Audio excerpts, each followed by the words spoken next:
একটু বসেন না, একটু ভাবেন যে আমাকে চলে যেতে হবে, চলে যেতে হবে। এই কোলাহল, এই ব্যস্ততা, এগুলো থাকবে, থাকবো না আমি। সাইয়েদনা ওমর ফারুক বলেছেন, মুতু ক্বাবলা আন তামুতু, মরার আগে একবার মরো। হাসিবু ক্বাবলা আন তুহাসাবু আলাইকুম, তোমার হিসাব নেওয়ার আগে তুমি একবার নিজের হিসাবটা করো না। কাগজ বের করে একটু লিখো না, কি কি ভালো কাজ করছিলা, যেগুলো দিয়ে নাজাতের ওসিলা হতে পারে, 1 2 3, আর কি কি আকাম কুকাম করছো দেখো না, লিখে দেখো তোমার অবস্থাটা কি। মরার আগে একবার মরো। মরার আগে খাটের মধ্যে শুয়ে শটান করে চোখ বন্ধ করে একবার মরার ভান করে দেখেন কেমন লাগে। চোখটা বন্ধ করেন আর ভাবেন আপনি নাই, কি কি হতে পারে ভাবেন।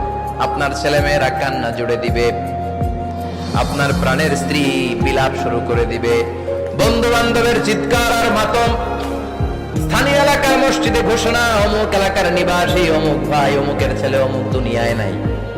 সব আত্মীয়রা চলে আসবে।